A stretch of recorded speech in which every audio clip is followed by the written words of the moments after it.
Alors bonjour à tous, aujourd'hui nous continuons notre lecture du catéchisme de l'Église catholique au travers du Compendium et nous en sommes rendus à la question numéro 387 qui est qu'est-ce que l'espérance? Donc au sens de vertu théologale. Eh bien voici une réponse brève pour commencer. L'espérance est la vertu théologale par laquelle nous désirons et attendons de Dieu la vie éternelle comme notre bonheur, mettant notre confiance dans les promesses du Christ et comptant sur l'appui de la grâce du Saint-Esprit pour mériter la vie éternelle et pour persévérer jusqu'à la fin de notre vie sur la terre. Alors pour étayer ces propos, prenons les paragraphes 1817 à 1821 du catéchisme de l'Église qui nous disent ceci. L'espérance est la vertu théologale par laquelle nous désirons, comme notre bonheur, le royaume des cieux et la vie éternelle, en mettant notre confiance dans les promesses du Christ et en prenant appui non sur nos forces, mais sur le secours de la grâce du Saint-Esprit. Gardons indéfectible la confession de l'espérance, car celui qui a promis est fidèle. Hébreux chapitre 10. Ou encore, nous pouvons lire en Tite chapitre 3.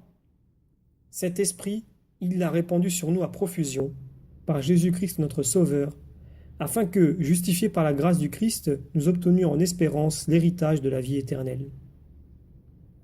La vertu d'espérance répond à l'aspiration au bonheur placé par Dieu dans le cœur de tout homme. Elle assume les espoirs qui inspirent les activités des hommes. Elle les purifie pour les ordonner au royaume des cieux. Elle protège du découragement. Elle soutient en tout délaissement. Elle dilate le cœur dans l'attente de la béatitude éternelle. L'élan de l'espérance préserve de l'égoïsme et conduit au bonheur de la charité. L'espérance chrétienne reprend et accomplit l'espérance du peuple élu qui trouve son origine et son modèle dans l'espérance d'Abraham, comblé en Isaac des promesses de Dieu et purifié par l'épreuve du sacrifice. Espérant contre toute espérance, il crut et devint ainsi père d'une multitude de peuples. Romains chapitre 4. L'espérance chrétienne se déploie dès le début de la prédication de Jésus dans l'annonce des béatitudes. Les béatitudes élèvent notre espérance vers le ciel comme vers la nouvelle terre promise. Elles en tracent le chemin à travers les épreuves qui attendent les disciples de Jésus. Mais, par les mérites de Jésus-Christ et de sa passion, Dieu nous garde dans l'espérance qui ne déçoit pas. L'espérance est l'encre de l'âme, sûre et ferme, qui pénètre là où est entré pour nous en précurseur Jésus. Hébreux chapitre 6. Elle est aussi une arme qui nous protège dans le combat du salut. Nous lisons 1 Timothée chapitre 5.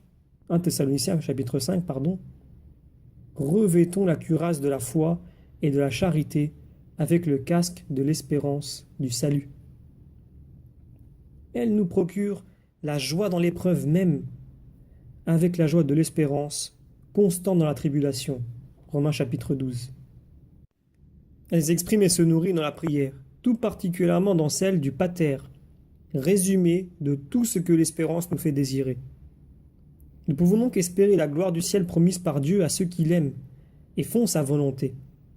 En toutes circonstances, chacun doit espérer, avec la grâce de Dieu, persévérer jusqu'à la fin et obtenir la joie du ciel comme l'éternelle récompense de Dieu pour les bonnes œuvres accomplies avec la grâce du Christ.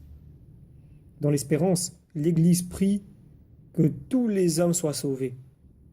Elle aspire à être, dans la gloire du ciel, unie au Christ son époux.